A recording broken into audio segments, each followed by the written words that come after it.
Good morning. Let's crack UPSC CSC Hindi Unacademy के e learning education platform में आपका स्वागत है। और हम अब अपने सेशन को स्टार्ट करते हैं डेली न्यूज़ एनालिसिस को। अनअकैडमी में आपको मिलते हैं टॉप एजुकेटर्स, क्वालिटी कंटेंट और ग्रेट लर्निंग एक्सपीरियंस, जिसके माध्यम से आप यूपीएससी सीएससी क्रैक कर सकते हैं। यहाँ पे देखिए डेली लाइव क्लासेस होती हैं, जिसके माध्यम से आप डिस्कशन में पार्टिसिपेट कर सकते हैं, डाउट्स क्लियर में पार्टिसिपेट कर सकते हैं, आंसर पोल होते हैं, साथ में लाइव टेस्ट और क्विज कंपटीशन होता है, जिसके माध्यम से आप अपनी परफॉर्मेंस को एनालाइज कर सकते हैं। स्ट्रक्चर्ड कोर्स अवेलेबल है, यूपीएससी सीएससी के अकॉर्डिंग बनाया गया है। प्री मेंस इंटरव्यू सभी के लिए यहाँ पे तैयारी कराई जाती है। प्री के लिए क्लासेस, मेंस के लिए क्लासेस, प्री मेंस के लिए टेस्ट सीरीज, इंटरव्यू के लिए मॉक सुविधाएं, ऑप्शनल सब्जेक्ट आपका यहाँ पे मिलेगा आपको, साथ में ऐसे की क्लासेस, तो सभी कुछ आपको मिलेगा, कहीं अन्य जगह जाने की आवश्यकता नहीं है। अनलिमिटेड एक्सेस है, एक बार आप सब्सक्रिप्शन लेने पे लाइव क्लासेस का लाभ ले सकते हैं, रिकॉर्डेड कोर्सेज का लाभ ले सकते हैं। फिर अनअकैडमी का ई लर्निंग ऐप आप Google play store, Apple play store से डाउनलोड कर सकते हैं। ये हमारा टेलीग्राम लिंक है, जहाँ पे डेली क्लासेस की आपको पीडीएफ मिलती है। ये हमारा प्रोफाइल लिंक है, जहाँ पे आपको स्पेशल क्लासेस का लाभ मिलता है। ये स्पेशल क्लासेस आपकी बेस्ड होती हैं मेंस आंसर राइटिंग पे। 1 ईयर का करंट अफेयर्स आपके mains answer writing based classes आपकी यहाँ पे कराई जाती हैं। हमारा लक्ष्य है कि मेंस एग्जाम से पहले आपके करंट अफेयर्स से आने वाले जितने भी क्वेश्चन हैं, उन सभी पे बेस्ड जो क्वेश्चन आंसर हैं उनकी एक प्रकार से फ्रेमिंग कराई जाए, तो इसी बेस्ड की क्लासेस होती हैं। साथ में यहाँ पे आपको टॉप 100+ एजुकेटर्स मिलते हैं, जिसमें Sudarshan Gurjar, Mrinal Patel highly experience teacher हैं और कई वर्षों से अपनी सेवाएं इस फील्ड में दे रहे हैं, और अलग अलग स्पेशलाइज्ड टीचर्स हैं। तो एक अच्छी टीम आपको यहाँ पे मिलती है, जो समय समय पे आपको गाइड करती है। साथ में 15,000+ कोर्सेज अवेलेबल हैं, जिसमें basic NCERTs, optional courses, current affairs, साथ में देखिए आंसर राइटिंग कोर्सेज अवेलेबल हैं, प्रैक्टिस स्ट्रेटजी बेस्ड क्लासेस हैं। तो ये सब सुविधाएं आपको मिलती हैं। 2 प्रकार के प्लान हैं, प्लस आइकॉनिक, प्लस में live class, test series, unlimited practice, structured scheduled है। इसकी 1 साल की जो फीस है 49,500 है। VIJY01 कोड यूज़ करने के बाद ये फीस हो जाएगी 44,550। 2 साल की फीस 72,000 है, कोड यूज़ करने के बाद 64,800।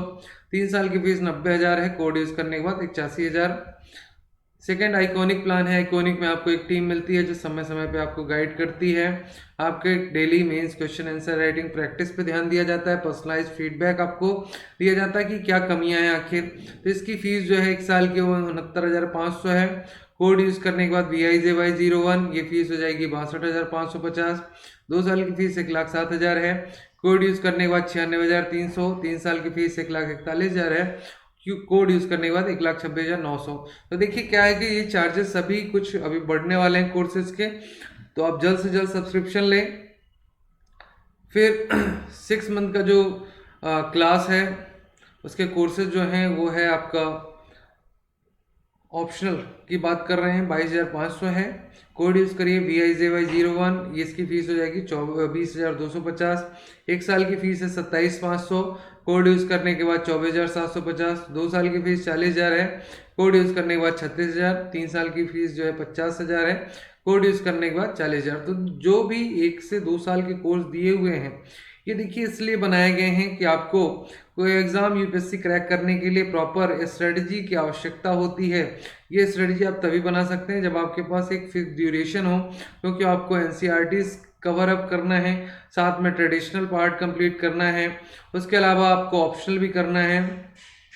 फिर सभी की टेस्ट सीरीज आपको करनी है, जीएस की, मेंस की, ऑप्शनल की टेस्ट सीरीज, ऐसे करना है। तो ये सब आपको कम से कम 1 से 2 साल का समय लगेगा, इसीलिए आप ये वाला कोर्स लीजिए। 3 साल का कोर्स न्यू बिगनर्स के लिए, जो भी फर्स्ट ईयर में है या 12th के बाद तैयारी करना चाहते हैं, उनके लिए 3 साल का एक कोर्स चलाया गया है। तो आप 3 साल के जीएस और मेंस दोनों के जो कोर्स हैं, जीएस के भी और साथ में ऑप्शनल के कोर्सेज, तो दोनों कोर्सेज आप ले सकते हैं।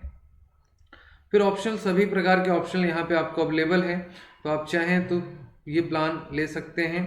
चलिए अब हम अपना DNA स्टार्ट करते हैं और बात करते हैं India climate change knowledge portal. देखिए ये आवश्यक इसलिए था कि वर्तमान में क्लाइमेट चेंज की अगर बात की जाए तो क्लाइमेट चेंज पे जो हमारी प्रतिबद्धता रही है पेरिस कन्वेंशन, मैड्रिड कन्वेंशन में, तो वो प्रतिबद्धता हम पूरी तरह से उसे फॉलो कर रहे हैं और उस पर प्रतिबद्ध हैं। साथ में अगर हमने बात की थी कि 40% तक हम कार्बन उत्सर्जन एक प्रकार से कमी करेंगे, फिर जो हमारे फ्यूल होंगे नॉन फॉसिल फ्यूल, जो कार्बनिक ऊर्जा या नवीकरणीय ऊर्जा की बात करें, नवीकरणीय ऊर्जा स्रोत जो हैं, तो 40% जो हमने कवर करने का लक्ष्य रखा हुआ है उसमें से हमने लगभग बहुत सारे टारगेट्स कंप्लीट कर लिए गए हैं। वर्तमान में हमारी जो ऊर्जा है वो लगभग 136 मेगावाट नवीकरणीय ऊर्जा संसाधनों का प्रयोग हम कर रहे हैं। 2022 तक 175 मेगावाट है। 2035 तक हमने 450 मेगावाट बिजली नवीकरणीय ऊर्जा संसाधनों पर निर्भर होने की बात की है।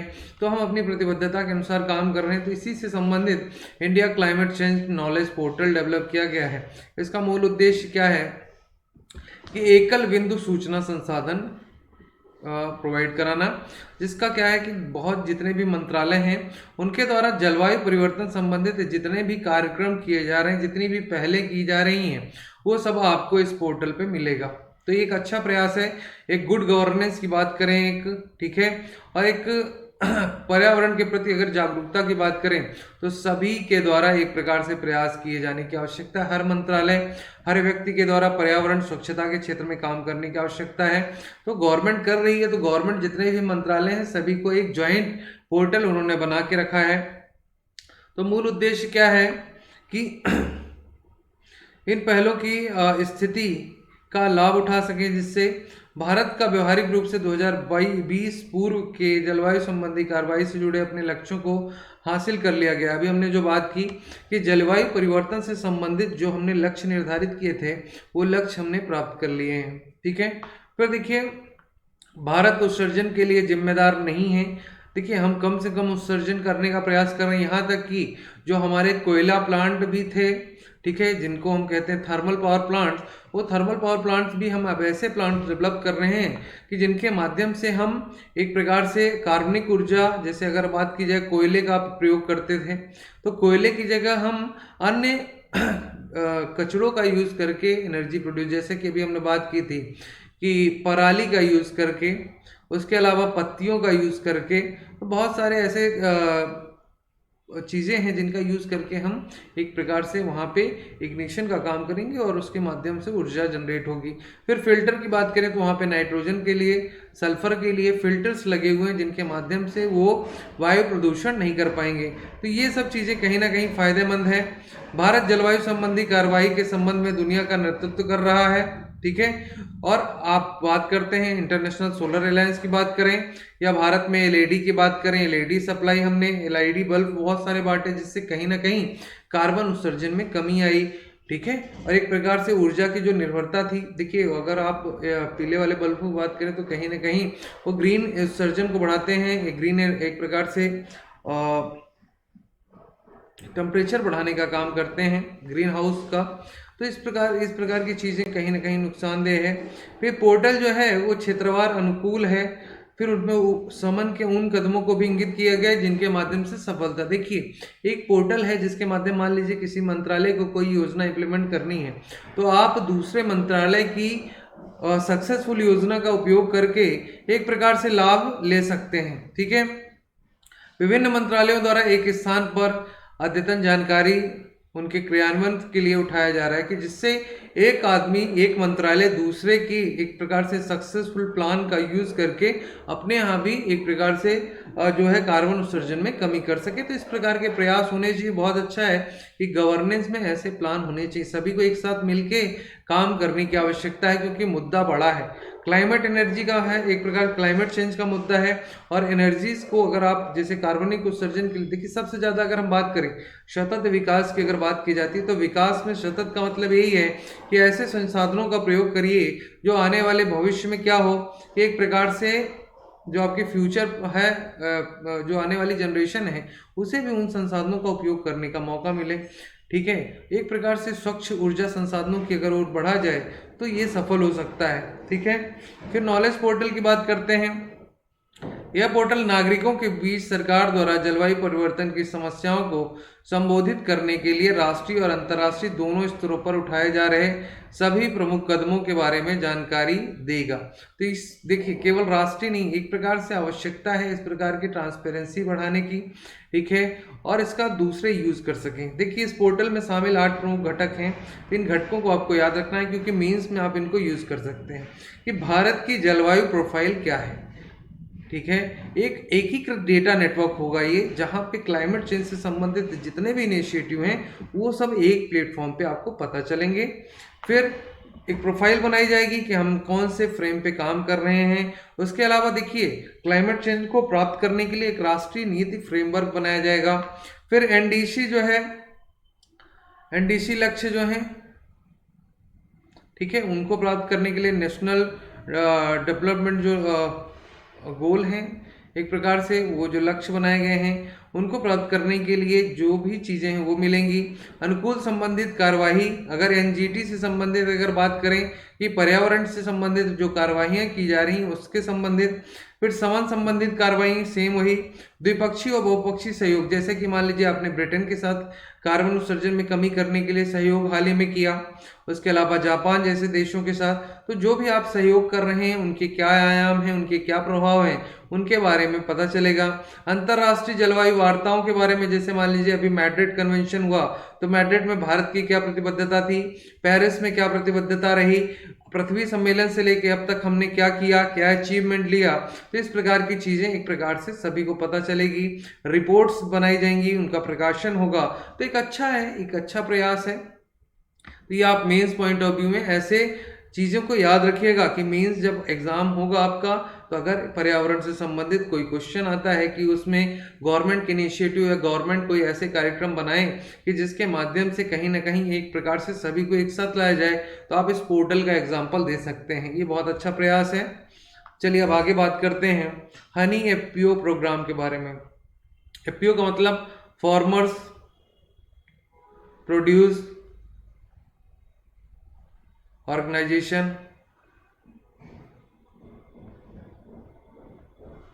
फार्मर प्रोड्यूस ऑर्गेनाइजेशन, ठीक है। तो हनी एफपीओ की बात हमने की। तो हनी एफपीओ कार्यक्रम जो है इसका उद्घाटन हाल ही में जो मंत्री हैं उनके द्वारा किया गया, कृषि मंत्री जो हैं। फिर हनी एफपीओ प्रोग्राम जो है national agriculture cooperative marketing federation of India limited NAFED का कार्यक्रम है, ये आपको याद रखना है। और नाफेड का क्या है, नाफेड का काम ही है कि एग्रीकल्चर से संबंधित एक प्रकार से मार्केटिंग का जो काम करता है वो नाफेड ही करता है, ठीक है। नाफेड का मतलब देखिए इसका लक्ष्य है कि किसानों की आय को दुगनी करना। किसानों की आय दुगनी कैसे कर पाएंगे, उनको मार्केट प्रोवाइड कराना, उनको प्रोसेसिंग यूनिट एक प्रकार से उसमें मदद करना, ठीक है, क्योंकि प्रोसेसिंग ऐसी चीज़ है जो कहीं ना कहीं वैल्यू को बढ़ा देती है, प्रोडक्ट की वैल्यू को। और आने वाला समय जो होगा वो प्रोसेसिंग मार्केट का ही होगा, क्योंकि भारत की अगर प्रोसेसिंग यूनिट्स की बात की जाए तो पूरे प्रोडक्ट में अगर 3 से 4% ही प्रोसेस हो पाता है, ठीक है, किसानों के द्वारा, तो बाकी चीज़ें बाहर जाती हैं, वहाँ से प्रोसेस होती हैं। तो इस प्रकार की चीज़ें अगर भारत में होने लगें तो आने वाले समय में प्रोसेसिंग इंडस्ट्री किसान खुद ही बना सकता है और किसानों की आय को दुगनी करने में मददगार होगा, ठीक है। फिर यह उद्घाटन कार्यक्रम को देश भर में नए हनी एफपीओ किसानों और एफपीओ द्वारा, एफपीओ देखिए इसलिए बनाना आवश्यक है कि जो छोटे फार्मर्स होते हैं उनका एक ग्रुप होता है, ठीक है, ये ग्रुप बनेगा। जैसे मान लीजिए इसकी एफपीओ की बात करें तो जैसे अभी वन धन विकास केंद्र अपना अगर आपने बनाया तो वहाँ पे एनजीओज की मदद से एफपीओज का गठन किया गया और यही एफपीओ क्या करेंगे, एनजीओज के साथ कनेक्ट करेंगे। एफपीओ क्या होगा, किसानों का एक समूह होगा। जैसे छोटे छोटे सीमांत किसान हैं, तो जैसे जिसके पास 2 हेक्टेयर 1 हेक्टेयर की भूमि है, तो वो कोई भी अगर चीज़ करता है तो वो मार्केट तक नहीं पहुंच पाता। लेकिन अगर वो एक संगठन बनाता है और संगठन के माध्यम से छोटे छोटे किसान पूरा कलेक्ट करते हैं एक जगह पे, फिर इसे मार्केट में ले जाते हैं, तो एक प्रकार से मार्केट में उसे सही प्रॉफिट मिलेगा, सही वैल्यू मिलेगी, ठीक है, और उस प्रॉफिट को फिर ले जाके वो डिवाइड कर सकता है, उन्हें डिस्ट्रीब्यूट कर सकता है। तो एक प्रकार से एक अच्छा तरीका है एफपीओ के हिसाब से। दूसरा क्या है, यही एफपीओ मिलके क्या कर सकते हैं, प्रोसेसिंग यूनिट्स खोल सकते हैं, जिनके माध्यम से उन्हें प्रोडक्ट को प्रोसेस कर सकें। ठीक है, तो इस प्रकार की चीजें जो है, इसीलिए एफपीओस को बढ़ावा दिया जा रहा है, हनी एफपीओस को। ठीक है, फिर भारत में मधुमक्खी पालन की जो संस्कृति है वो विशेष रूप से कहाँ पे है, ग्रामीण क्षेत्रों में और आदिवासी आबादी के बीच में है, जो कि क्या है, असंगठित है।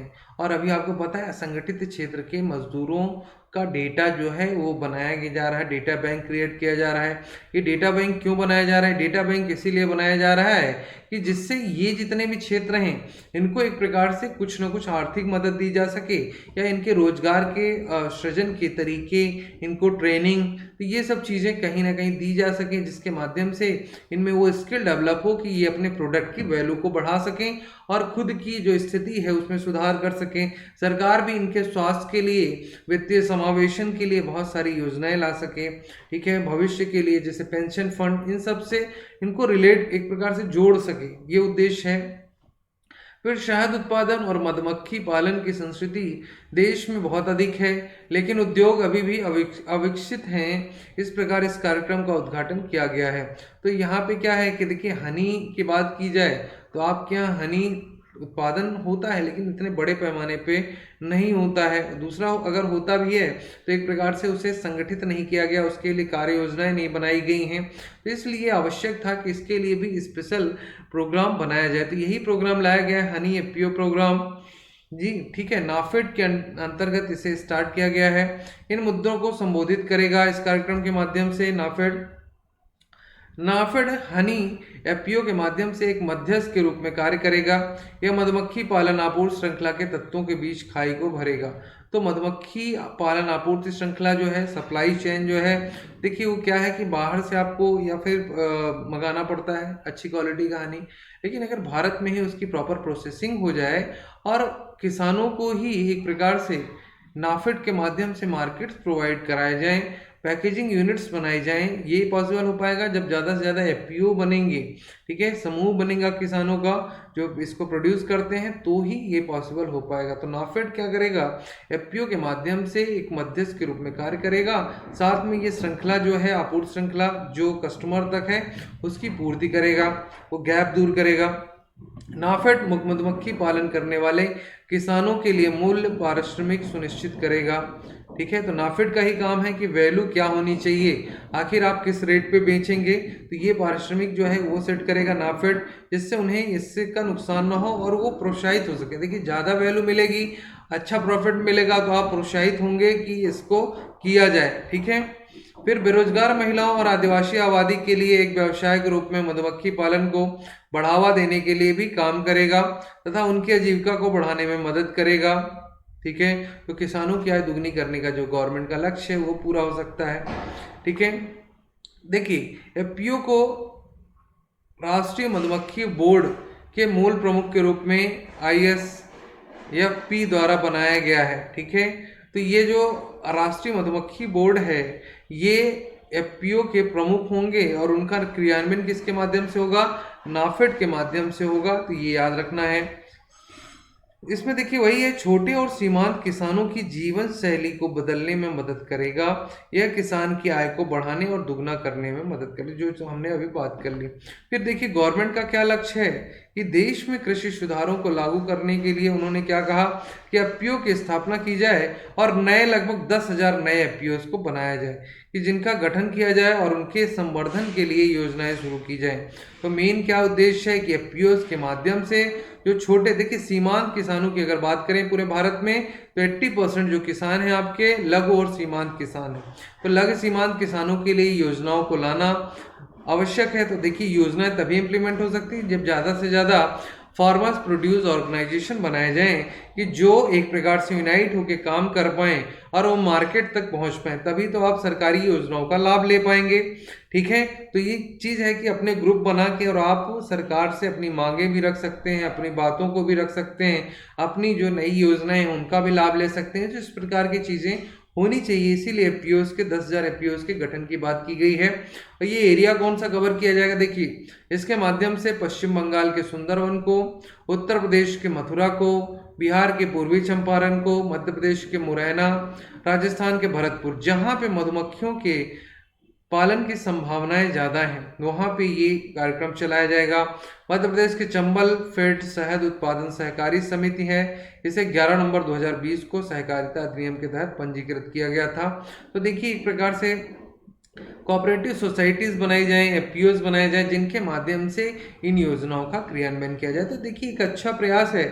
और आप जब आंसर लिखें मेंस में तो आप इनको लिख सकते हैं, एफपीओ का महत्व क्या है, सहकारिता का महत्व क्या है। अभी आपको पता है कि गवर्नमेंट ने सहकारिता पोर्टल्स बनाए हैं, सहकारिता के लिए सहकारी मित्र बनाए हैं, कि जिनके माध्यम से ज़्यादा लोगों को एंटरप्रेन्योरशिप दिया जाए। सहकारिता के नई स्कीम के माध्यम से क्या है, गवर्नमेंट चाहती है कि ज़्यादा से ज़्यादा लोग सहकारिता की ओर आगे बढ़ें, सहकारिता का यूज़ करें। क्योंकि अगर आप बात करें आनंद की बात करें तो आज आनंद बहुत बड़ा नाम है, लिज्जत पापड़ की बात कर सकते हैं, अचार की बात कर सकते हैं। तो ऐसी बहुत सारी चीज़ें सहकारिता के माध्यम से भारत में काम करती रही हैं, जिनका योगदान अक्सर आर्थिक व्यवस्था के रूप में एक प्रकार से देख सकते हैं। किसानों की आय की बात कर सकते हैं, तो वो सभी में उन्होंने योगदान दिया है। तो इस प्रकार के प्रयास काफ़ी लाभदायक हो सकते हैं। चलिए बात करते हैं गाफा टैक्स के बारे में। गाफा टैक्स क्या है, गूगल, अमेजॉन, फ्लिपकार्ट और एप्पल पे लगने वाला एक टैक्स है। ठीक है, ये टैक्स क्या है कि देखिए ये कंपनियां क्या होता है कि इनके लिए अभी नियम देशों में बनाए नहीं गए हैं, और इनके माध्यम से एक प्रकार से ऑनलाइन अपने सिस्टम्स का यूज, जैसे फेसबुक है, फेसबुक की बात करें तो फेसबुक क्या करता है, अपने ऐप्स के माध्यम से बहुत सारे एडवर्टाइज करता है, बहुत सारी ऐड करता है, फ्री ऑफ कॉस्ट ऐड करता है, उससे काफ़ी प्रॉफिट। दूसरा क्या होता है कि डेटा का यूज़ करके अन्य कंपनियों को प्रॉफिट दिलाता है, अन्य कंपनियों को ऐड दिलाता है। तो इस प्रकार की चीज़ें कहीं ना कहीं एक प्रकार से एप्पल में, फेसबुक में, तो सभी प्रकार से प्रॉफिट दिलाती हैं, और ये प्रॉफिट में एक प्रकार से टैक्स नहीं लग पाता है। तो इसीलिए फ्रांस की गवर्नमेंट ने इन पे टैक्स लगाने की बात की। तो ये अभी नया कंसेप्ट आया है डिजिटल टैक्स का। ठीक है, तो डिजिटल लेवल पे भी टैक्स लगाने की आवश्यकता है। तो फ्रांस ने फेसबुक और अमेजोन पर विशेष डिजिटल कर लगाने की बात की है। ठीक है, देखिए इसका विरोध किया गया संयुक्त राज्य अमेरिका के द्वारा। संयुक्त राज्य अमेरिका से चीज़, फ्रेश चैंपियन, हैंडबैग तथा अन्य सामानों पर जवाबी शुल्क बढ़ाने के खतरे के बावजूद फ्रांस ने देखिए आरोप लगाया था, ये माने अमेरिका ने दबाव, देखिए फ्रांस ने पहले ही कहा था कि हम गाफा टैक्स लगाएंगे, और ये गाफा टैक्स लगभग उन्होंने ये कहा था कि 30% लगाएंगे। ठीक है, लेकिन अमेरिका ने क्या दबाव बनाया कि भैया हम जो आप अगर इस पर टैक्स लगाएंगे तो हम जवाबी कार्यवाही में चीज़ चैंपियन जो आपके यहाँ से आता है उस पर टैक्स लगाएंगे, जिससे वैल्यू बढ़ेगी और आपका प्रोडक्ट जो है, आपको पता है कि शैम्पेन की बात करें तो सबसे बढ़िया शैम्पेन फ्रांस में ही बनाई जाती है, जो कि अमेरिका जैसे देशों में जाती है। अगर टैक्स बढ़ाएंगे तो डिमांड घट जाएगी। ठीक है, तो कहीं ना कहीं प्रोडक्शन पे प्रभाव पड़ेगा, इसलिए समस्या थी। इसी वजह से फ्रांस ने अभी तक दबाव में था, लेकिन फ्रांस ने अभी डिजिटल टैक्स को लागू करने का निर्णय ले लिया है। ठीक है, इस कर के द्वारा 2019 में फ्रांसीसी बजट में 400 मिलियन यूरो प्राप्त हुए थे, लेकिन सरकार ने वर्ष 2020 में इसे स्थगित कर दिया। ठीक है, पहले टैक्स लिया लेकिन अमेरिका के दबाव के कारण स्थगित कर दिया गया। दोबारा फिर से इसे स्टार्ट करने की बात फ्रांस ने की है। फ्रांस ने ऑनलाइन कंपनियों पर कर लगाने के लिए अंतर्राष्ट्रीय सौदे पर लंबित टैरिफ खतरे को दूर करने के अमेरिका के वादे के कारण डिजिटल टैक्स को फिर से शुरू किया। देखिए क्या है कि जब ट्रम्प थे तो पॉलिसीज अलग थी, अब बिडेन आ रहे हैं तो पॉलिसीज बदल सकती हैं, इसलिए ये कदम उठाया गया है। सिंपल भाषा में आप ये याद रखिएगा। इसी तरह यूरोपीय देशों में कई तरह के उपाय लागू किए गए हैं, जिनका उद्देश्य अमेजन, फेसबुक जैसे ऑनलाइन दिग्गजों देशों पे पूर्ण करों को भुगतान करने के लिए मजबूर करना है, जहां से व्यापार किए जाते हैं। क्योंकि देखिए ये व्यापार करते हैं और बहुत सारा प्रॉफिट ले जाते हैं, लेकिन उससे टैक्स के रूप में आप पे नहीं करते। क्योंकि देखिए आवश्यक है, बहुत सारे ऐड आप करते हैं, एडवर्टाइज करते हैं, बहुत सारी कंपनीज को प्रमोट करते हैं, आप उनसे पैसे ले लेते हैं लेकिन टैक्स पे नहीं करते हैं, क्योंकि ऐसा कोई टैक्स लगता नहीं डिजिटल उस पे, ठीक है। इसलिए ये टैक्स लगाया गया है। गाफा टैक्स वही आप समझ चुके, गूगल, एप्पल, फेसबुक, अमेजोन पे लगने वाला टैक्स है। ये डिजिटल टैक्स है जो बड़ी प्रौद्योगिकी और इंटरनेट कंपनियों पर लगाया जाएगा। इस कर को लागू करने का निर्णय सबसे पहले फ्रांस ने लिया था।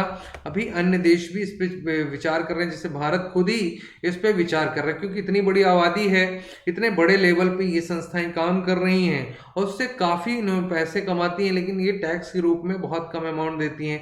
इसलिए गवर्नमेंट चाहती है कि ज़्यादा से ज़्यादा, देखिए आज स्थिति क्या है, आपको ज़्यादा से ज़्यादा टैक्स, अगर सामाजिक कार्य करना है, विकास कार्य करना है, तो आपको रेवेन्यू की आवश्यकता है, और रेवेन्यू आप डायरेक्ट जनता पे लोड नहीं डाल सकते। इसलिए इन संस्थाओं के माध्यम से आप रेवेन्यू जनरेट कर सकते हैं। और साथ ही भारत में फ्लिपकार्ट ने या फिर अमेजोन और फेसबुक, बहुत सारी कंपनियों ने इस पर एग्री किया है, लेकिन अभी इन्होंने टैक्स देना स्टार्ट नहीं किया है, तो इसलिए आवश्यक है। फिर 2020 में देखिए 137 देशों ने एक समझौते पर बातचीत की और सहमति व्यक्त की थी कि 2020 के अंत तक तकनीकी बहुराष्ट्रीय कंपनियों को कर देना होगा। और यही क्या क्या कहलाता है, डिजिटल कर। एक निष्पक्ष डिजिटल कर की सहमति व्यक्त की थी, कहाँ पे, OECD की बैठक में, ठीक है। तो OECD की बैठक में फ्रांस ने, ब्रिटेन ने, इटली ने, स्पेन ने ये सहमति व्यक्त की थी कि हम एक निष्पक्ष डिजिटल कर लगाएंगे, लेकिन अमेरिका ने डिजिटल दिग्गजों पर वैश्विक कर प्रणाली बनाने के निर्णय का विरोध किया और पीछे रहा। इसलिए ये आवश्यक है कि दबाव भी बनाया गया कि ये टैक्स न लगाया जाए, लेकिन फिर से ये टैक्स स्टार्ट किया गया। तो आपको गाफा टैक्स याद रखना है कि इस प्रकार के डिजिटल कर का इंपॉर्टेंट क्या है, आखिर डिजिटल कर की आवश्यकता क्यों पड़ी, ठीक है। और आने वाला समय जब डिजिटलाइजेशन का हो रहा है, तो ऐसे में ये कर लगाना आवश्यक है, क्योंकि इकोनॉमी में अगर ये इनका पार्टिसिपेशन बढ़ रहा है, इनसे एक ज़्यादा से ज़्यादा ये प्रॉफिट कमा रहे हैं, तो सरकार को इनसे कुछ ना कुछ टैक्स के रूप में लेना चाहिए, ठीक है। चलिए आगे बात करते हैं। स्वास्थ्य साथी योजना स्टार्ट की है किसने, पश्चिम बंगाल सरकार ने, वेस्ट बंगाल। देखिए ये इसलिए आवश्यक है कि स्टेट गवर्नमेंट की भी कुछ योजनाएं आपको पता होनी चाहिए। देखिए आयुष्मान लाया गया, अभी हमने एक दिन बात की थी कि जैसे प्रधानमंत्री आवास योजना, वैसे महाराष्ट्र सरकार ने भी महा आवास योजना स्टार्ट की है, ठीक है। तो महा आवास योजना की इंपॉर्टेंट क्या है कि बहुत जल्दी लगभग 7.5 लाख लोगों को कवर करना है। प्रधानमंत्री आवास योजना भी वही है, लेकिन ये आयुष्मान की तरह स्वास्थ्य साथी योजना स्टार्ट की गई है। ये राज्य सरकार द्वारा स्टार्ट की गई है। स्वास्थ्य योजना, स्वास्थ्य साथी का लाभ 1 दिसंबर 2020 से अब प्रदेश में प्रत्येक परिवार और व्यक्ति को प्राप्त होगा पश्चिम बंगाल में, ठीक है। स्वास्थ्य साथी पर आने वाला पूरा वित्तीय खर्च पश्चिम बंगाल सरकार द्वारा किया जाएगा, ये आपको याद रखना है। फिर ये योजना जो है राज्य में पूरी आबादी को कवर करेगी। ये योजना विस्तार 1 दिसंबर 2020 को लागू किया जाएगा। इस योजना में केंद्र की आयुष भारत योजना के समानांतर चलेगी, उसी के पैरेलल में चलाई जाएगी। केंद्र और राज्य के बीच में इसका जो डिवीजन है 60% जो है वो केंद्र सरकार द्वारा और 40% राज्य सरकार के द्वारा ये राशि दी जाएगी, ठीक है। आयुष्मान की हमने बात की, ठीक है। और ये स्वास्थ्य, जबकि स्वास्थ्य साथी योजना जो है वो केवल बंगाल सरकार के द्वारा वहन की जाएगी, तो चलेगी पैरेलल, काम भी उसका सेम ही है। लेकिन आयुष्मान की बात करें 60-40, और इसके केस में क्या है, संपूर्ण रूप से ये पश्चिम बंगाल द्वारा वहन की जाएगी। इस योजना में 7.5 करोड़ लोगों को कवर किया गया है, जबकि आयुष्मान में कितने लोगों का है, 10 करोड़ लोगों को कवर किया गया है, ठीक है। यह बिना किसी धार्मिक आत्मीयता के बच्चे, बूढ़े, महिला सहित हर व्यक्ति को कवर करेगी। देखिए ऐसा कुछ नहीं, धार्मिक आत्मीयता का मतलब ये है कि ये भी बताने का प्रयास है कि हम एक प्रकार से धर्मनिरपेक्ष हैं, ठीक है। तो ऐसा कुछ नहीं है। देखिए ये योजनाएं जितनी भी देश में बनाई जाती हैं, कभी ये मत आपको लिखना है कि योजनाएं बायस्ड होती हैं, किसी धर्म विशेष के लिए होती हैं। भारत में जो भी योजनाएं चल रही सभी धर्मों के लिए होती हैं, ठीक है, तो ये याद रखना है। फिर स्वास्थ्य साथी स्कीम को 2016 में ही लागू किया गया था। इसके तहत लाभार्थियों के परिवार के सभी सदस्यों को हेल्थ कवर दिया जाएगा। साथ में जीवन साथी के माता पिता भी इसमें शामिल किए जाएंगे और ये एक बुनियादी स्वास्थ्य कवर योजना है। आयुष्मान की बात की थी कि पूरे विश्व की सबसे बड़ी एक प्रकार से इंश्योरेंस योजना है, ठीक है, बीमा कवरेज दे रहा है आयुष्मान। तो ये याद रखना है। इसमें प्रतिवर्ष प्रति परिवार को 5 लाख रुपए तक की माध्यमिक और तृतीयक देखभाल प्रदान की जाएगी। हमने प्राथमिक की बात की, प्राथमिक स्वास्थ्य केंद्र जो गाँव में होते हैं। द्वितीयक का मतलब जहाँ पे थोड़ा सर्जरी होती है। तृतीयक का मतलब जो मेजर ऑपरेशंस होते हैं, मेजर बीमारियां होती हैं, वो तृतीयक देखभाल कहलाती हैं। तो माध्यमिक और द्वितीयक माने द्वितीयक और तृतीयक दोनों के लिए 5 लाख रुपए तक का कवर इसके माध्यम से दिया जाएगा। तो ये याद रखना है। इसमें महिलाओं को प्रायोरिटी दी जाएगी। महिला मुखिया को एक स्मार्ट कार्ड प्रदान किया जाएगा। स्मार्ट कार्ड से व्यक्ति के स्वास्थ्य साथी का लाभ उठाने में मदद मिलेगी। तो एक ही कार्ड से आपके पूरे परिवार को लाभान्वित किया जा सकता है। सरकार ने जो योजना चलाई है उसका नाम है दुआरे दुआरे पश्चिम बोंगो सरकार, ठीक है। तो दुआरे दुआरे ये उसका टैगलाइन है। तो ये याद रखना है आपको। स्वास्थ्य साथी स्कीम कई बार वन लाइनर एग्जाम में भी पूछ लेता है, जैसे आपके असिस्टेंट कमांडेंट जैसे पेपर जो होते हैं वहां भी ये पूछा जा सकता है, ठीक है, एसीएफ के पेपर में। चलिए आगे बात करते हैं। भारत और वियतनाम ने समझौता ज्ञापन पे साइन किया है। देखिए समझौता किस विषय पे हुआ। दोनों मंत्रियों की उपस्थिति में भारत राष्ट्रीय जल सर्वेक्षण कार्यालय और वियतनाम हाइड्रोग्राफिकल कार्यालय के बीच हाइड्रोग्राफी के क्षेत्र में सहयोग के लिए ये साइन किया गया। समझौता क्या, दोनों देशों के बीच हाइड्रोग्राफिकल डेटा साझा करने में आसानी होगी इससे, और दोनों देश नेविगेशन चार्ट के उत्पादन में एक दूसरे का सहयोग करेंगे। नेविगेशन चार्ट क्यों इंपॉर्टेंट है, देखिए आपका अगर मैप आप देख रहे हैं इस प्रकार से, तो आप जानते हैं यहाँ पे म्यांमार है और ये आपका बंगाल की खाड़ी है। तो नेविगेशन चार्ट इसलिए आवश्यक है क्योंकि ये जो एरिया है, ठीक है, ये है बंगाल की खाड़ी, आपका भी एरिया है, हमारा भी एरिया है। तो ऐसी स्थिति में यहाँ पे एक प्रकार से अवैध गतिविधियां, ठीक है, और घुसपैठ जैसी समस्याएं होती हैं। इसलिए आवश्यक है कि यहाँ पे एक नेविगेशन चार्ट बनाया जाए। और हाइड्रोग्राफिकल डेटा का मतलब जल संसाधनों का जो डेटा होगा, इन जल संसाधनों के डेटा में बहुत सारी चीजें हैं, आगे हम बात करते हैं। देखिए ये जो समझौता हुआ, आपने इमेज में देखा, राजनाथ सिंह और वियतनाम के रक्षा मंत्री जनरल नगो शुआन लिच के बीच ये बैठक हुई। और इस वार्ता में देखिए रक्षा उद्योग के क्षेत्र में क्षमता निर्माण करना, प्रशिक्षण देना, संयुक्त राष्ट्र शांति अभियानों में सहयोग पर चर्चा करना, ये इस पे बात की गई। इन परियोजनाओं और द्विपक्षीय रक्षा कार्यों के बारे में चर्चा हुई। तो मूल उद्देश्य ये था कि समुद्री स्तर पे सहयोग को बढ़ावा देना, ठीक है। और आपको पता है कि भारत का एक्ट ईस्ट पॉलिसी के तहत एक आपको पता है सर्जिकल स्ट्राइक हुई थी। तो उसमें म्यांमार में जब इधर विद्रोह हो गया था, यहाँ पे काफ़ी कैजुअलिटी हुई थी। जैसे यहाँ पे पाकिस्तान में सर्जिकल स्ट्राइक होने से पहले एक म्यांमार में सर्जिकल स्ट्राइक हुई थी जहाँ पे आतंकवादियों को मारा गया था। तो वो कैसे पॉसिबल हो पाया, हमारे सांस्कृतिक और आर्थिक संबंध बहुत मजबूत हैं, राजनीतिक संबंध, इसलिए पॉसिबल हो पाया, काफ़ी पुराने हैं, ठीक है। वियतनाम की अगर बात करें, भारत बर्मा, पहले बर्मा भारत वाले, अगर ब्रिटिश काल की बात की जाए तो ये भारत में ही आता था। 1935 में ये अलग होकर बर्मा बना, ठीक है। तो हमारे सांस्कृतिक और आर्थिक संबंध काफ़ी पुराने हैं।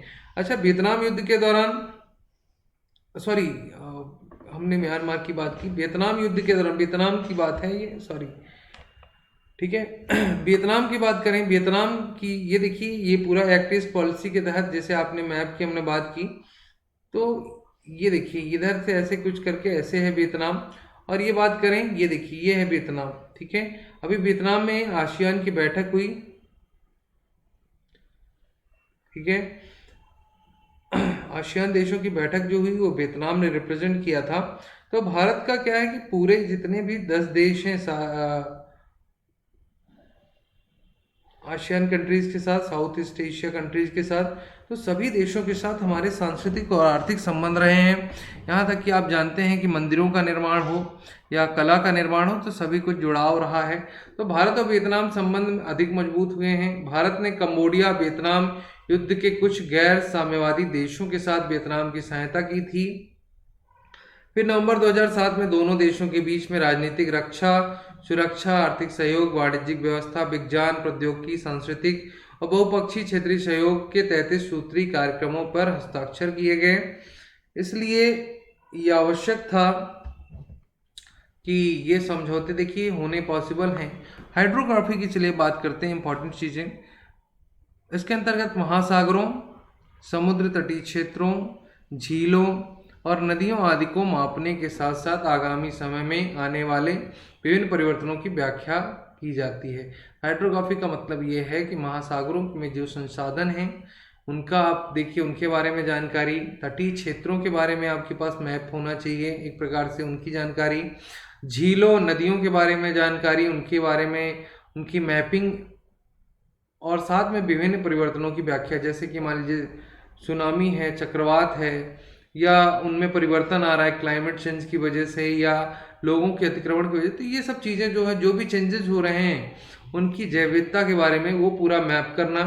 हाइड्रोग्राफिकल सर्वेक्षण के अभाव में जहाज़ों और मछली पकड़ने वाले नौकाओं के लिए नेविगेशन काफ़ी कठिन होता है। देखिए इसका मतलब ये है कि इस क्षेत्र के बारे में आपको कैसे पता होगा। मान लीजिए ये हिंद महासागर का क्षेत्र है, तो यहाँ पे आपको एटॉल्स भी मिलेंगे, ठीक है, खाई भी मिलेगी, ट्रेंच भी मिलेंगे। तो ऐसी चीज़ें, जितनी भी चीज़ें होती हैं, तो एक प्रकार से अगर मैप है आपके पास है तो आप बता सकते हैं कि कहाँ पे मत्स्य पालन किया जा सकता है, किस रूट से जहाज़ों को जाना चाहिए, कहाँ पे खतरनाक हो सकते हैं। इस प्रकार की चीज़ें पॉसिबल हो सकती हैं, इसीलिए हाइड्रोग्राफिकल एक्सचेंज की बात इसमें की गई है। और देखिए वियतनाम में के किनारे जो एनजीसी का एक तो चीन के साथ विवाद चल ही रहा है कि चीन जो है दक्षिणी चीन सागर वाले क्षेत्रों में अपने प्रभुत्व की बात करता है। फिर वियतनाम जो तेल के कुएं वहाँ पे चल रहे हैं उसके, तो उसमें ओएनजीसी के भी प्लांट वहाँ पे काम चल रहा है। इस प्रकार की चीज़ें कहीं ना कहीं भारत और इनके आर्थिक संबंधों को और मजबूत करेगा। तो ये हाइड्रोग्राफिकल जो डेटा है इसके एक्सचेंज से दोनों एक दूसरे की मदद कर सकते हैं।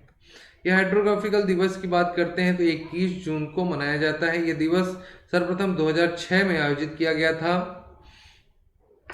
चलिए आगे बात करते हैं।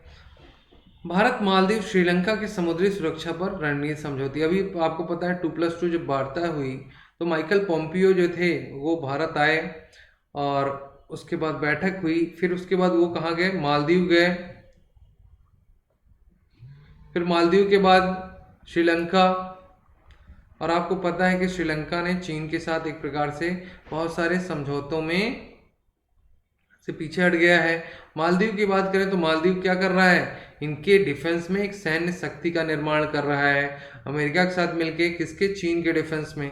और चीन क्या है, अपनी रिंग ऑफ पल्स की जो थ्योरी है उसके आधार पे घेरने का काम करता है। इन सब चीज़ों की वजह से ये आवश्यक है कि भारत, मालदीव, श्रीलंका इन सब के साथ सुरक्षा रणनीति पे साइन करें। क्योंकि अगर आप बात करें तो भारत का मैप आपने ऐसे देखा, यहाँ पे है मालदीव, माले, यहाँ पे है श्रीलंका। और अगर कोई भी जहाज जाता है, और अगर भारत की बात करें तो भारत का ही सबसे बड़ा पोर्ट यहाँ पे कोलंबो। अगर तेल की बात करें तो भारत में क्रूड ऑयल आता है तो पहले कोलंबो में उतरता है, फिर उसके बाद वो छोटे छोटे नौकाओं से भारत जाता है। क्योंकि भारत में कोई बड़ा पोर्ट अभी तक नहीं था, अब धीरे धीरे डेवलप किया जा रहा है। तो इस प्रकार की चीज़ें हैं। तो अगर यहाँ से किसी को व्यापार करना है तो इन दो देशों की बहुत इंपॉर्टेंट है। और इन दो देशों में अगर महत्व की बात करें तो आपका सागर मिशन जो आपने स्टार्ट किया है, उसके तहत, मिशन सागर के तहत आपने काफ़ी यहाँ पे राहत बचाव के कार्यक्रम किए हैं, ठीक है। यहाँ तक कि वियतनाम, मालदीव की बात करें, मालदीव अक्सर पर्यटन की बात करें, भारत से बहुत सारे पर्यटक मालदीव जाते हैं। मालदीव की पूरी इकोनॉमी पर्यटन पे बेस्ड है। श्रीलंका की भी सेम कंडीशन है। तो इस प्रकार की चीज़ें कहीं ना कहीं एक प्रकार से साझा रणनीति बनाने की आवश्यकता पे जोर देती हैं। फिर हिंद महासागर में चीन की बढ़ती सक्रियता को थामने के लिए भारत को दो देशों के साथ अपने समझौते करने पड़ेंगे, मालदीव और श्रीलंका के साथ, ठीक है। क्योंकि भौगोलिक आकार में छोटे लेकिन रणनीतिक लिहाज से काफ़ी इंपॉर्टेंट है। और आपको पता है कि वहाँ पे जो हम्बनटोटा पोर्ट बनाया है चीन ने, वो 100 साल के लीज पे लिया, 99 ईयर्स के। तो ये जो लीज पे लिया है, इसका मूल उद्देश्य क्या था कि इस क्षेत्र में जो आवागमन है उस पर नियंत्रण स्थापित किया जा सके। फिर दोनों देशों के वरिष्ठ रक्षा अधिकारियों के साथ भारतीय सिक्योरिटी प्रमुख जो है अजीत डोभाल, ठीक है, वो बैठक पे रहे। समुद्री सुरक्षा सहयोग विषय के तहत तीनों देशों की बैठक 6 वर्ष बाद हुई है और अभी इन्होंने एक साइन किया है कि अब ये बैठक जो है हर वर्ष की जाएगी। तो एक जैसे हर वर्ष अगर आप करेंगे तो जो भी समस्याएं हैं, ठीक है, समुद्री सहयोग की और एक प्रकार से सुरक्षा की बात करें तो वो सुरक्षा पॉसिबल हो सकती है। अगर हर वर्ष बैठक हो तो जितनी भी समस्याएं हैं उनका निराकरण किया जा सकता है। चीन के दबाव के बावजूद श्रीलंका इस बैठक में पार्टिसिपेट हुआ। आपको पता है कि अभी मालाबार युद्ध अभ्यास हुआ था तो ऑस्ट्रेलिया पे काफ़ी दबाव था, लेकिन फिर भी मालाबार युद्ध अभ्यास क्वाड की बैठक हुई, मालाबार युद्ध अभ्यास हुआ और मालाबार युद्ध अभ्यास में ऑस्ट्रेलिया ने पार्टिसिपेट किया। फिर भी देखिए, अगर चीन का दबाव था लेकिन फिर भी ऑस्ट्रेलिया ने पार्टिसिपेट किया इस पे। तो ऐसे ही श्रीलंका भी चीन के दबाव के बावजूद भी इस पे पार्टिसिपेट कर रहा है। और इसमें देखिए, इसके माध्यम से क्या है कि अभी संयुक्त अभ्यास करेंगे, तो एक प्रकार से तीनों देशों की सेनाओं का संयुक्त अभ्यास होगा। समुद्री सुरक्षा की प्रैक्टिस की जा सकती है, उनमें जो कमियां उन्हें दूर किया जा सकता है। पर्यावरण के बारे में बात की जा सकती है। सबसे बड़ी समस्या आतंकवाद जो है, सभी देश ग्रसित हैं, चाहे श्रीलंका की बात हो, मालदीव की बात हो, यहाँ पे आतंकवाद जो है बड़ी समस्या है हिंद महासागर क्षेत्र में। और निर्जन जो एक प्रकार से निर्जन द्वीप हैं, उनका उपयोग आतंकवादी घटनाओं के लिए किया जाता है। तो अगर तीनों के बीच में समझौता होता है तो दक्षिण का जो क्षेत्र है हिंद महासागर का, वहाँ पे एक प्रकार से नियंत्रण स्थापित किया जा सकता है। फिर मानव तस्करी एक बड़ी समस्या है, ठीक है, तो उस पर भी नियंत्रण। फिर उसके अलावा नशीली दवाओं का जो व्यापार होता है, तो इन सब पे नियंत्रण स्थापित किया जा सकता है। फिर बैठक में भारतीय NS डोभाल थे सुरक्षा प्रमुख, मालदीव की रक्षा मंत्री मारिया दीदी थी, श्रीलंका के रक्षा सचिव जो थे मेजर जनरल कमल गुरातने थे। तो ये 3-4 लोग मिलके इन्होंने ये बैठक की, ठीक है। और मूल उद्देश्य था इस बैठक का कि समुद्री सुरक्षा, पर्यावरण जैसे मुद्दे, आतंकवाद, अतिवाद, मादक पदार्थों का व्यापार, हथियार और मानव तस्करी, जो कि हिंद महासागर की बड़ी समस्या है। तो आपको देखिए, हिंद महासागर से रिलेटेड अगर कोई क्वेश्चन आता है तो उसमें इन 2 देशों का नाम आप जरूर लिखिएगा, क्योंकि इस दक्षिण वाले क्षेत्र में देखिए है तो सभी पड़ोसी देशों का सहयोग आवश्यक है, लेकिन हैं छोटे छोटे द्वीप, लेकिन इनकी रणनीतिक महत्व जो है बहुत इंपॉर्टेंट है, ठीक है, इसलिए आवश्यक है। फिर चुनौतियों की बात करें, देखिए तीनों देशों की राय यह है कि इस क्षेत्र में अमन शांति बनी रहे, इसके लिए आवश्यक है कि सभी एक साथ काम करेंगे। और हिंद महासागर क्षेत्र में इसकी चुनौती एक प्रकार से आवश्यक है, लड़ना आवश्यक है, ठीक है। तो ये पॉसिबल हो पाएगा खुफिया जानकारी। अब भारत में क्या है, भारत में रॉ काम करती है। रॉ जो है एक प्रकार से आपके इस क्षेत्र में अगर बात की जाए हिंद महासागर क्षेत्र में तो काफ़ी एक्टिव है, ठीक है। तो इसलिए आवश्यक है कि अगर कोई भी देश चाहेगा कि उसको अपनी सुरक्षा, फिर भारत की नौसेना की अगर बात करें, आपके पास नौसेना जो है बहुत मजबूत है, पूरे विश्व की 3रे नंबर की बात कर सकते हैं, एक प्रकार से सबसे मजबूत सेना है। तो ऐसी स्थिति में आवश्यक है कि अन्य देश भी आपके सहयोग में आएंगे, ठीक है। और इनकी मदद, देखिए इनके पोर्ट्स का आप यूज़ कर सकते हैं, इनके बेस का यूज़ कर सकते हैं सुरक्षा पर्पज से। इसलिए आवश्यक है कि इन देशों के साथ आप सहयोग करें, ठीक है, इनका एक प्रकार से मदद करें, इनकी भी सुरक्षा करें और खुद की भी सुरक्षा पॉसिबल हो सकती है, ठीक है। और ये जो अभी हमने 6 साल इसीलिए कहा कि 2011 में ये तैयार किया गया था ये बातचीत का दौर, लेकिन ये पॉसिबल कब हुआ, 14 में, ठीक है। 14 के बाद ये बंद कर दिया गया और अभी जाके ये फिर से ये बैठक हुई है और इस पे सुरक्षा की बात हुई है, ये याद रखना है। अभी जो पोम्पियो आए थे उनकी बात करें अगर, तो भारत यात्रा के दौरान उन्होंने ये कहा था कि मालदीव और श्रीलंका जो है वो दोनों इम्पोर्टेंट है, इसलिए वो दोनों जगह गए भी थे भारत के बाद, इसलिए मालदीव श्रीलंका की इम्पोर्टेंट है। और साथ में उनके इस दौरे के बाद ही भारत ने ये प्रयास किया कि दोनों के साथ शांति समझौते हों और साथ में एक प्रकार से सुरक्षा समझौते हों, जिसके माध्यम से हिंद महासागर क्षेत्र में सुरक्षा स्थापित की जा सके। साथ ही अमेरिका क्या है कि मालदीव में अपना दूतावास स्थापित कर रहा है। देखिए पर्यटन पे पूरी इकोनॉमी है मालदीव की, ठीक है। और अभी स्थिति क्या हुई थी, वहाँ भी गृह युद्ध की कंडीशन कुछ साल पहले हो गई थी, 2 साल पहले समथिंग, और वहाँ का पूरा इकोनॉमी पर्यटन पे बेस्ड है, इसलिए मालदीव के साथ आपको समझौते करने चाहिए। ठीक है। फिर मालदीव ने अपना दूतावास स्थापित करने का ऐलान किया अमेरिका ने, तथा श्रीलंका में पोम्पियो ने चीन को हिंसक वर्तक करार दिया था, वहां पे स्टेटमेंट दिया था। निवेश परियोजनाओं की आड़ में चीन की कर्ज जाल को फंसने की नीति को तीखा हमला किया जा रहा है। तो चीन में काफी एक प्रकार से श्रीलंका में अमेरिका काफी निवेश भी कर रहा है। देखिए क्या है कि इनकी डॉलर डिप्लोमेसी है, किसकी? चीन की। ठीक है। एक प्रकार से चीन क्या करता है कि पैसे देता है और पैसे देके आपको ऋण जाल में फंसा लेता है। ऋण जाल में फंसने के बाद आपके पास कोई विकल्प नहीं बचता कि आप उसकी हेल्प ना करें। ठीक है। ऐसी स्थिति में जो अमेरिका है वो श्रीलंका मालदीव में बहुत ज़्यादा निवेश कर रहा है, वहाँ के संसाधनों को एक प्रकार से वहाँ विकास में मदद कर रहा है, जो कि कहीं ना कहीं चीन की निर्भरता को कम करेगा। फिर भारत ने ऑस्ट्रेलिया और जापान के साथ मिलकर रिसाइलेंट इनिशिएटिव बनाने का काम किया, जिसके माध्यम से जो आपूर्ति श्रृंखला है जिस पे चीन की मोनोपोली है उसे कंट्रोल किया जा सके। हिंद प्रशांत सेक्टर में भारत, अमेरिका, ऑस्ट्रेलिया, जापान की जो साझा रणनीति बनेगी उसमें मालदीव और श्रीलंका की अहम भूमिका हो सकती है। ठीक है। तो भारत, अमेरिका, ऑस्ट्रेलिया और जापान, ये जो क्वाड के देश हैं, आपको पता है क्वाड क्वाड्रिलेटरल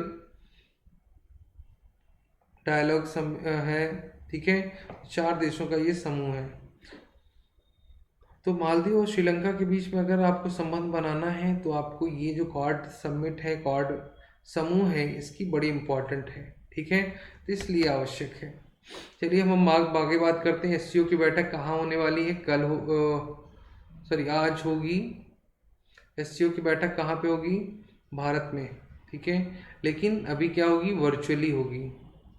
पहले दिल्ली में होने वाली थी लेकिन अब वर्चुअल रूप से होगी। भारत पहली बार संघाई सहयोग संगठन के सदस्यों और सरकारों के प्रमुखों की बैठक की अगुवाई करेगा। भारत 2017 में इसका सदस्य पूर्ण एक प्रकार से जुड़ा। ठीक है। स्थायी रूप से। लेकिन बैठक पहली बार भारत में हो रही है।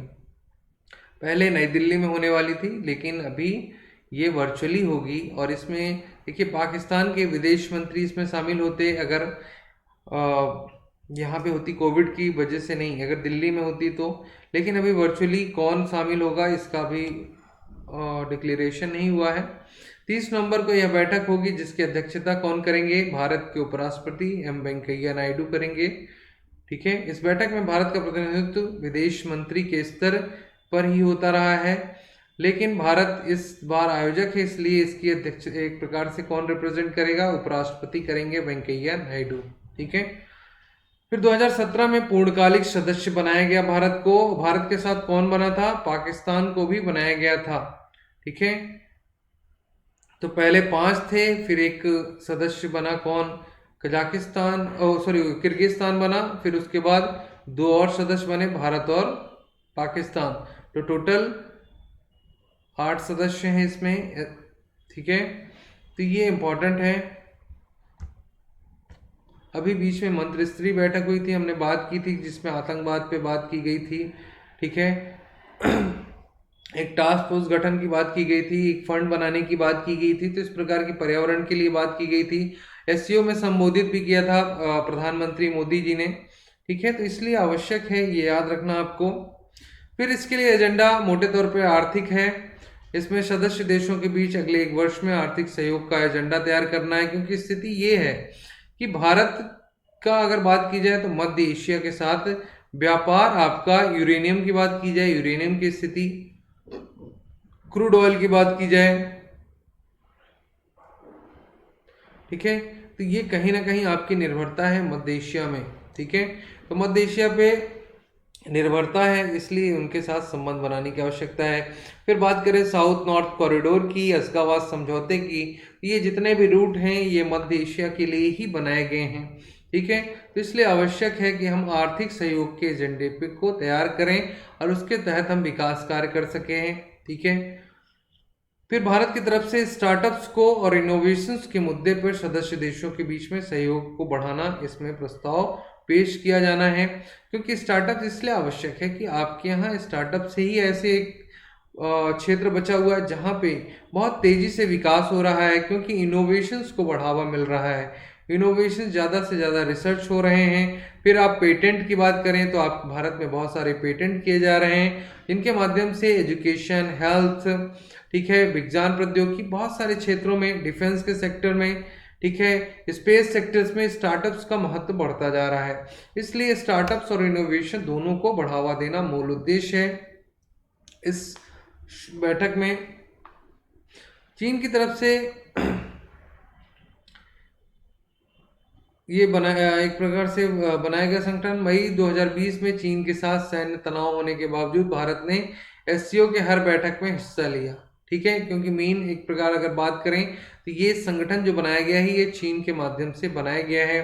फिर अक्टूबर 2020 में भारत के विदेश मंत्री और रक्षा मंत्री संगठन में विदेश मंत्री, रक्षा मंत्रियों की बैठक में शामिल होने के लिए मॉस्को यात्रा पे भी गए।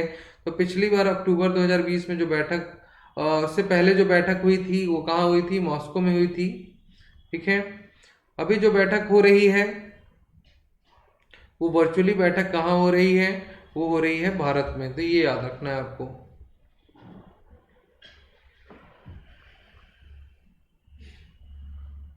फिर इन देशों के साथ आर्थिक सहयोग को लेकर काफ़ी संभावनाएं पैदा होती हैं। पाकिस्तान के अलावा भारत एससीओ के अन्य देशों के साथ बेहद अच्छे आर्थिक संबंध हैं। और आपको हमने भी बताया कि कॉरिडोर है जो कि ईरान के रास्ते, ईरान का जो बंदरगाह है यहाँ पे कौन सा है? चाबहार, सॉरी, ग्वादर पोर्ट है,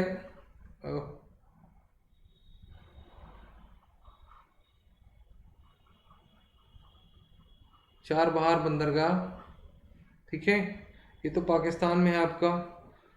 तो ये जो उसके अलावा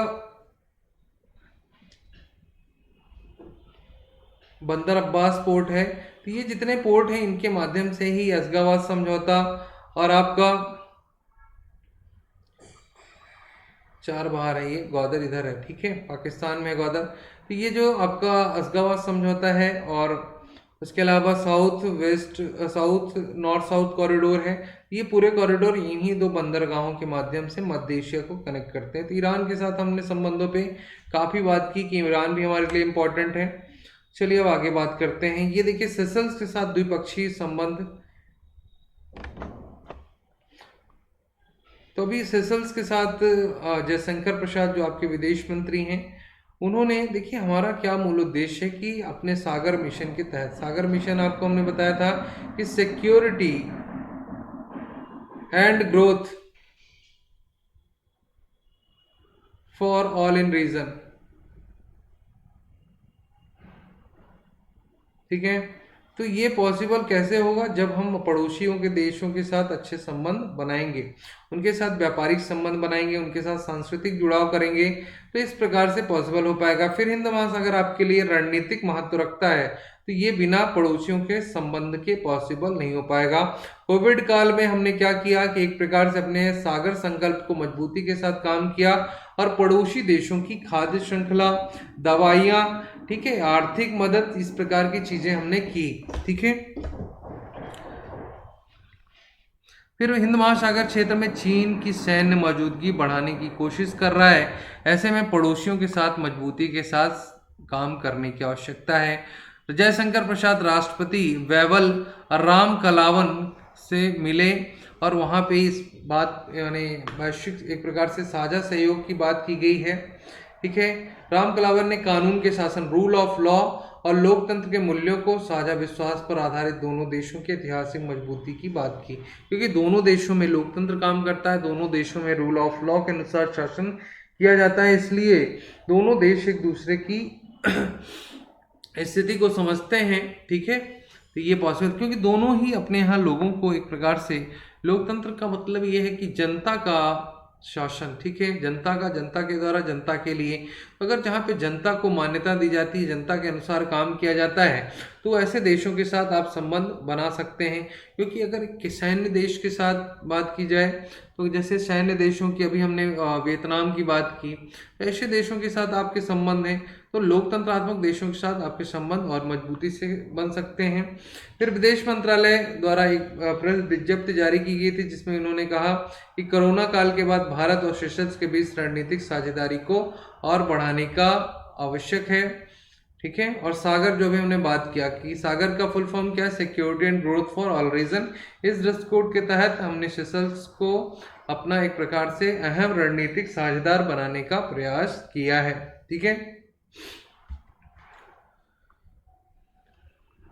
फिर भारत ने सेशल्स के राष्ट्रपति को इनविटेशन भेजा है कि 2021 में भारत आने का न्योता दिया है। ठीक है, क्योंकि ये मूल रूप से कहाँ से बिलोंग करते हैं, सेशल्स की बात करें तो ये भारत से, क्योंकि वहाँ से देखिए जो गिरमिटिया मजदूर जाते थे भारत से, उन सबको ले जाके इन्हीं द्वीपों में एक प्रकार से बसाया गया और यहाँ पे इन्हें मजदूर के रूप में इनका उपयोग किया जाता था। लेकिन जब आज़ादी मिली, स्वतंत्रता, तो उसके बाद शासन सत्ता इन्हीं के हाथ में आई और एक प्रकार से भारत और इनके बीच संबंधों में मजबूती आई। तो सेशल्स देश हो गया। उसके अलावा बहुत सारे पड़ोसी देश ऐसे हैं जहां भारतीय मूल के लोग हैं। ठीक है,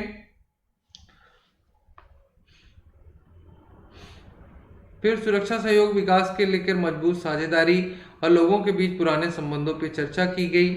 साथ में दोनों देशों ने एक प्रकार से सागर दृष्टिकोण को महत्व देने की बात की गई। तो इस प्रकार की चीजें जो हैं ये पॉसिबल करती हैं। देखिए भारत की अगर भूसामरिक स्थिति की बात करिए तो सेशल्स है, मालदीव है, श्रीलंका है, मेडागास्कर है, ये अफ्रीकन तट है। यहाँ पे देखिए इंडियन ओशियन रिम एसोसिएशन काम करता है। ठीक है, इंडियन ओशियन रिम एसोसिएशन। उसके अलावा इन देशों की बात करें समूह की तो यहाँ पे सार्क कंट्रीज हैं, 8 कंट्रीज। ठीक है, तो ये एक प्रकार से प्रयास क्या है कि ज्यादा से ज्यादा इस समूह, और ये देखिए अब क्या चालू हो गया, मुक्त व्यापारों का दौर चालू हो गया है। ठीक है, अभी आसियान समिट हुई जो, उसमें क्या बनाया गया, आरसीईपी का गठन हुआ जिसमें 15 देशों ने पार्टिसिपेट किया।